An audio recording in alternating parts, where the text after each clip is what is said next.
জয় নিতাই, জয় গৌর, জয় জয় শ্রী রাধেশ্যাম। সকলকে নিতাই দরবারে স্বাগত জানাই। আশা করছি নিতাই চাঁদের কৃপা এবং করুণায় তোমরা সকলেই খুব ভালো আছো এবং ভজনে আছো। অনেকেই রাতের সেবা দেখতে চেয়েছিলে, তা দেখো রাত্রিবেলায় সকলকে কিন্তু সোয়েটার ছাড়িয়ে দিয়ে এই রাত্রিবেলার পোশাক পরানো হয়েছে। এটা গরম কাপড়ের পোশাক। তোমাদেরকে বলেছিলাম একটা নতুন কাপড় কিনে সেই পোশাক বানানো হচ্ছে, নীলটা তো একটাই ছিল। তো এই হচ্ছে সেই পোশাক, আজকেই প্রথম পরালাম। কেমন হয়েছে অবশ্যই বলো। গিরিধারীদের এখনও হয়নি, গিরিধারীদেরটা হলে গিরিধারীর আর ছোট নিতাইয়ের ওদেরকে পরাবো। আর দেখো আমি প্রতিদিনই এই ওলাই করার পর অর্থাৎ রাত্রের পোশাক ছাড়ানোর পর আগামীকাল কি পরাবো সেটা কিন্তু একটু গুছিয়ে রাখি, কারণ তা না হলে পরের দিন সকালে খুব তাড়াহুড়ো হয়, কারণ আমি তো করে তারপর স্কুলে যাই। তো ওখানে মাকেও কাপড় ছাড়িয়ে দিয়েছি, মাকে কাপড় ছাড়িয়ে চাদর টাদর পরিয়ে রাখা হয়েছে। আর এখানে দেখো দাদাকেও কিন্তু আমি কাপড় ছাড়িয়ে দিয়েছি, যুগলকেও আমি কাপড় ছাড়িয়ে দিয়ে ওই গরম পোশাক, গরম কাপড়ের পোশাক সবার হয়েছে, সবাইকে তাই পরিয়ে দিয়েছি। আর আমাদের তো জানো যে যুগলের কিন্তু আতর সেবা হয় এই শীতকালে, যেমন এখন আতর মাখাচ্ছি, ওই কেশর হেনা এই সমস্ত কিছু। আজকে এই কেশরটা মাখিয়েছি আতর। তো আতর সেবা তো হয়ে গেছে, তারপরে সবাইকে রেডি করে রেখেছি। দাঁড়াও এবার একটু লাইটটা বন্ধ করে দিই।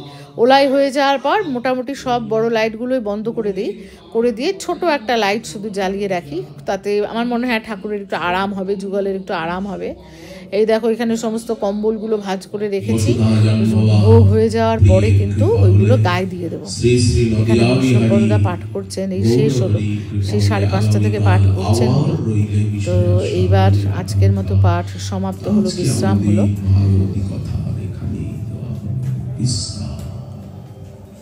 আগামীকাল আবার পাঠ হবে। কি সুন্দর কীর্তন করছে ছেলেটা, তাই আমি আর পারলাম না, তাই একটু শুনতে এলাম বাইরে।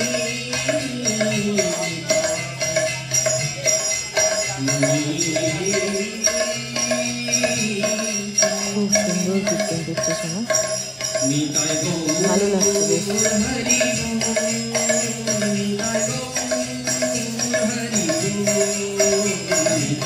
আমাদের পাশের একটা বাড়িতে কালী পুজো হচ্ছে, তারই ওরা চণ্ডীপাঠ করছে, সেটা হয়তো তোমরা একটু শুনতে পাচ্ছ।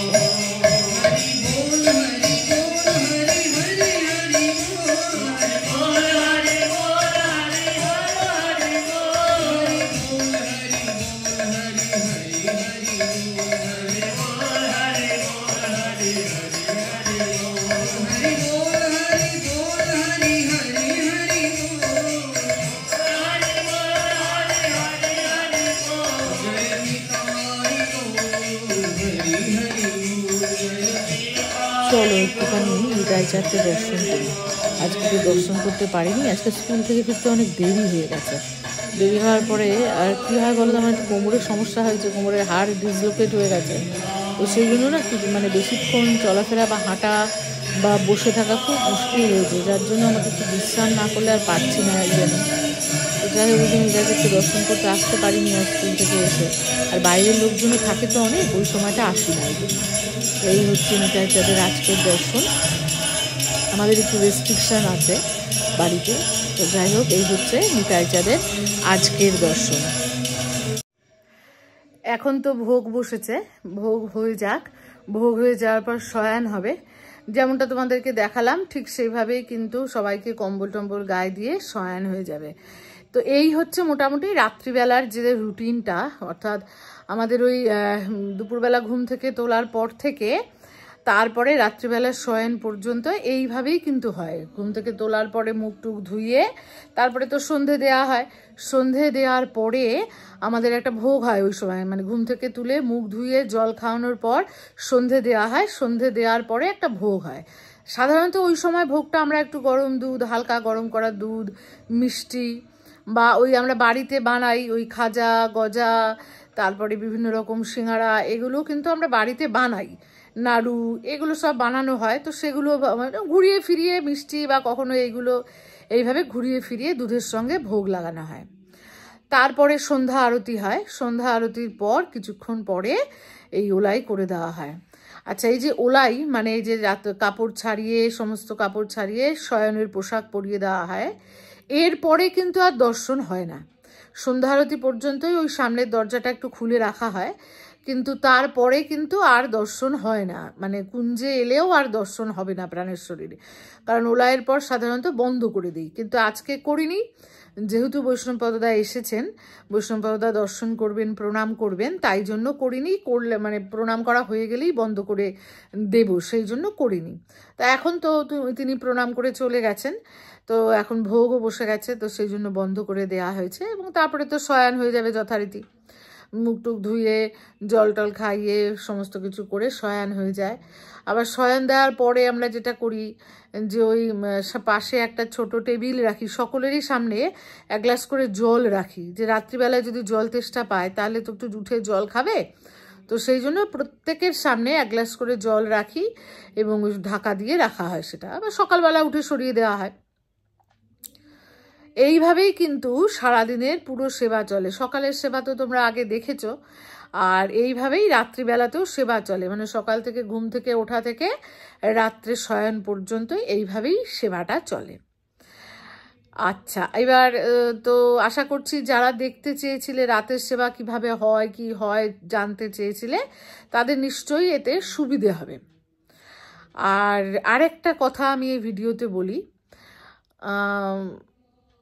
যে সেটা তো হচ্ছে উৎসবের কথা বলবো, আরেকবার মনে করিয়ে দেব যে আমাদের কিন্তু বিলাপ কুসুমাঞ্জলি পাঠ শুরু হয়ে গেছে গতকাল থেকে, মানে 5 তারিখ রবিবার থেকে পাঠ শুরু হয়ে গেছে। বৈষ্ণবপদদা পাঠ করছেন প্রতিদিন বিকেল 5টা 5:30টার মধ্যেই পাঠ শুরু হয়ে যাচ্ছে এবং 8টা 8:30 পর্যন্ত কিন্তু পাঠ হচ্ছে। তো যারা কাছাকাছি আছো তারা অবশ্যই শ্রীবাসঙ্গন মন্দিরে চলে এসো পাঠ শুনতে। আর যারা দূরে আছো তারা তো অনেকে আমাকে প্রশ্ন করেছো যে কোথায় কিভাবে শুনতে পাবে। তো প্রভুপাদের যে ফেসবুক পেজ আছে, প্রভুপাদ শ্রীবাস গোস্বামী, আমি দেখবে কমিউনিটিতে পোস্ট করেছি সেটা, তো সেই ফেসবুক পেজে কিন্তু প্রতিদিন লাইভ হচ্ছে পাঠটা। গতকালও হয়েছে, আজও হয়েছে, আগামীকালও কিন্তু করা হবে এবং সেখানে লাইভ করা হচ্ছে। আর হয়তো আগামীকাল থেকে ওনার ইউটিউব চ্যানেলেও সেটা লাইভ হবে, জানি না সেটা কি করবেন ওনারা। শুনলাম ওনারা নিয়ে আসবেন লোক, লাইভ করবেন ইউটিউবে, করলে তো ভালোই। আর না হলেও কিন্তু প্রভুপাদের ফেসবুক পেজে সেটা তোমরা পেয়ে যাবে লাইভ। এবার আমি কেন ইউটিউবে দিচ্ছি না, কিন্তু দেখো 3 ঘন্টা 3.5 ঘন্টার পাঠ কিন্তু ইউটিউবে দেওয়াটা সম্ভব হয় না, হ্যাঁ, তো সেই জন্য আমি দিচ্ছি না। তোমরা যদি শুনতে চাও অবশ্যই প্রভুপাদের ফেসবুক পেজে যাবে, আর ওই লাইভটা আমি আমার ফেসবুক পেজেও শেয়ার করেছি।